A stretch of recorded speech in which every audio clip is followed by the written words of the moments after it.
My name is Daniel Roy, and today I'm going to demonstrate 10 levels of finding the 4 aces.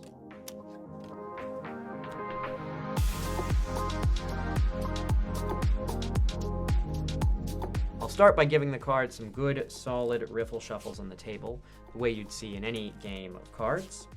And it's important that you can see how thoroughly these cards are being shuffled all the way through the deck. And of course, after you shuffle the cards, you always have to cut.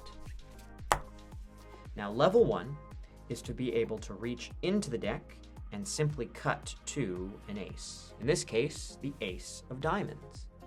Now notice that if I'd cut 1 card higher or 1 card lower, I would have missed. No aces. Now level 2 is to do the same thing, but from a perfectly squared deck. So you can see that there are no bent cards. There are no cards sticking out of the deck. I will cleanly square each edge of the deck against the table, and then with one hand I will reach down into the deck and cut to an ace, this time the ace of hearts. And again, 1 card higher, 1 card lower, no aces. Now for level 3, instead of cutting to the next ace, I will tell you where it is in the deck. I believe that right now the next ace is the ace of spades, and I think it is 19th from the top. Yeah, 19th from the top. So let's count. That's 1, 2, 3, 4, 5, 6, 7, 8, 9, 10, 11, 12, 13, 14, 15, 16, 17, 18, and the 19th card is the ace of spades. And again, 1 card lower, 1 card higher, no aces. Now for level 4, I'll combine everything I've done so far with a little bit of flair. From a perfectly squared deck, I believe the last ace, the ace of clubs, is 25th from the top, and so I will cut to that card, spinning out of the middle, the ace of clubs. Now, if levels 1 to 4 are all about finding the aces 1 at a time, then it stands to reason that for level 5, I should have to find the aces 2 at a time. So that is what I'm going to try to do next. I will attempt to locate these cards in pairs. So here goes. Here's the first pair, the ace of clubs and the ace of spades, and here's the second pair, the ace of diamonds and the ace of hearts. Now if level 5 is locating the aces in pairs, then for level 6, I have to locate them even faster. So I will put the 4 aces back into 4 different parts of the deck, and you can see that they go widely separated into 4 different spots. And for level 6, I will attempt to locate all 4 aces at the exact same time. And I really do mean at the exact same time. So here's what's going to happen.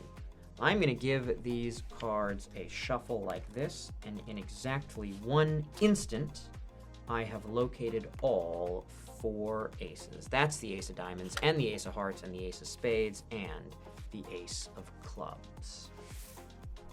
Now, sure, it's convenient to just be able to pluck the aces out from wherever I want in the deck, but it would be much more efficient if instead I could simply make the aces appear on top of the deck whenever I need them.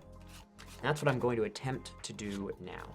So once again, I will put the 4 aces back into 4 different parts of the deck, but I won't push the cards flush this time. I'll leave them all sticking out for now.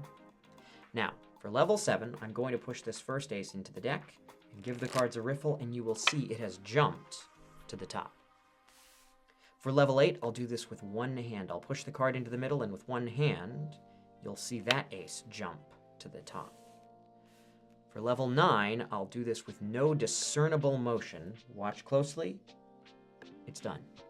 Because that next ace has jumped to the top, which leaves us with just level 10.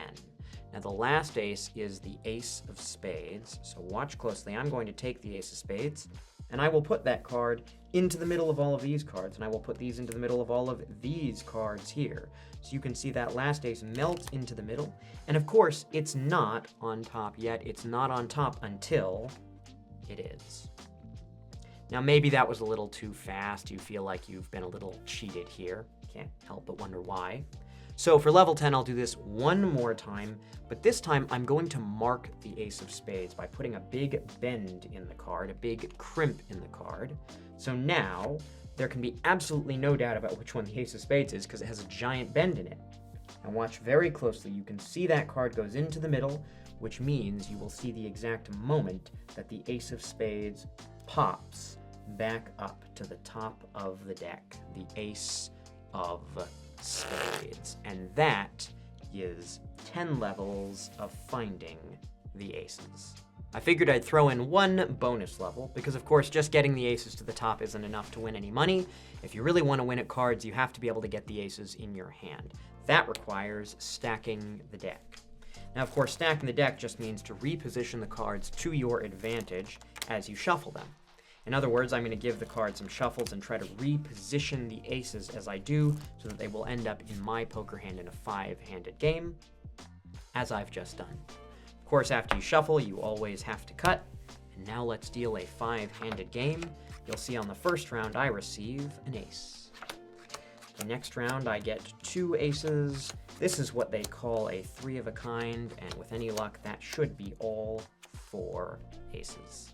Thanks so much for watching. I hope you enjoyed. If you liked this video, please give it a like, and if you want to see more, consider subscribing to the channel and following me on social media. If you're interested in taking private lessons, I teach magicians of all levels, or if you want to book a show, you can contact me by email or on my website. Links are in the description, along with the credits and the inspirations for this video. See you next time!